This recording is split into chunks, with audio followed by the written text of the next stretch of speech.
Sebelum akhirnya ditangkap, terduga pelaku bernama Iwan masuk ke dalam daftar pencarian orang. Polisi pun menyebut Iwan merupakan residivis kasus pencabulan anak yang bebas pada tahun 2021 lalu usai divonis 7 tahun penjara. Dan untuk mendalami kasus penculikan bocah Malika ini, kita terhubung dengan psikolog forensik Reza Indragiri Amriel. Pak Reza, apa kabar Pak? Alhamdulillah Mas, mendengar berita penangkapan terhadap pelaku dan penyelamatan terhadap korban, saya bersyukur, hati saya lega, saya berterima kasih untuk teman-teman kepolisian yang tidak cuti Natal dan Tahun Baru untuk mengungkap kasus ini. Dan tentu saja untuk orang tua korban juga pasti bahagia luar biasa.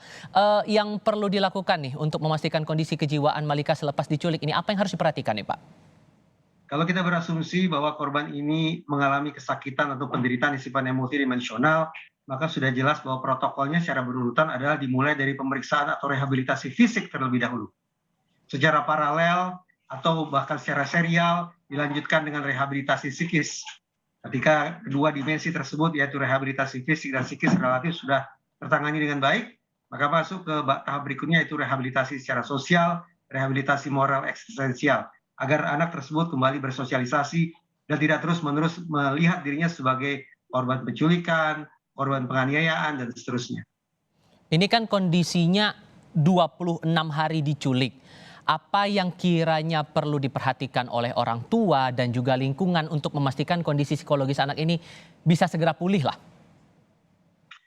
Boleh jadi pada waktu 26 hari itu anak mengalami krisis kepercayaan yang luar biasa, terutama sekali terhadap tokoh primer, terhadap pengasuh, terhadap orang tua, terhadap keluarga, yang notabene pihak yang paling bertanggung jawab terhadap keselamatan anak tersebut. Oleh karena itu, saya membayangkan bahwa yang paling mendesak untuk dipulihkan adalah bagaimana agar anak bisa berhimpun kembali bersama keluarga atau orang tua dan bersama kakak adiknya, agar kepercayaan itu muncul kembali, rasa aman itu bisa pulih kembali, itu sebagai fondasi bagi anak untuk kemudian bersosialisasi dalam skala yang lebih luas, keluar rumah, berteman, bersekolah, dan seterusnya.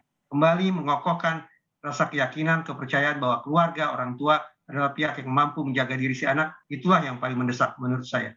Oke, sekarang pertanyaannya adalah motif pelaku yang sampai akhirnya menculik Malika sampai hampir 1 bulan ini. Anda mencurigainya mengarah kemana nih? Anak ini menjadi korban dari tindakan seorang residivis. Karena residivis, dia mengulangi perbuatan jahatnya.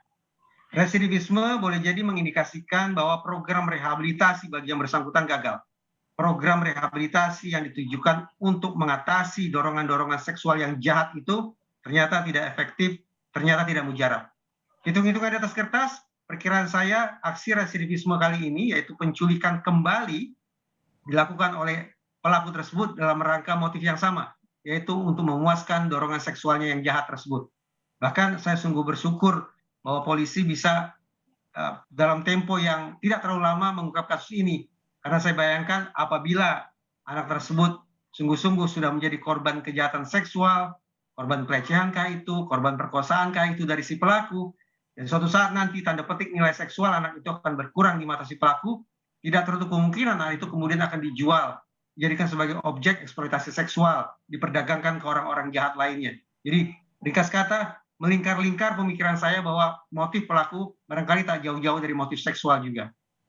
Nah, punya catatan pernah melakukan tindak kriminal dan sekarang menculik anak. Bentuk penindakan hukumnya untuk orang seperti ini bagaimana menurut Anda nih Pak? Tentu saja di ruang publik saya mengajak kita semua untuk membangun optimisme bahwa proses penegakan hukum berdasarkan Undang-Undang Perlindungan Anak menjadi acuan tunggal pada saat kita menangani perbuatan si pelaku ini. Tapi sesungguhnya dari hati yang paling jujur, saya sempat berharap bahwa pelaku itu sempat melakukan perlawanan terhadap otoritas penegakan hukum. Karena saya bayangkan perlawanan macam itulah yang akan memberikan alasan bagi polisi untuk menembus kepala si pelaku. Maaf, kalimat saya memang vulgar, tapi ini merepresentasikan rasa sedih, rasa marah, sekaligus rasa ketakutan yang luar biasa berhadapan dengan pelaku yang notabene residivis macam ini. Tapi sekali lagi, di ruang publik saya ingin mengajak kita semua untuk memastikan bahwa proses penanganan terhadap pelaku memang semata-mata memakai Undang-Undang Perlindungan Anak.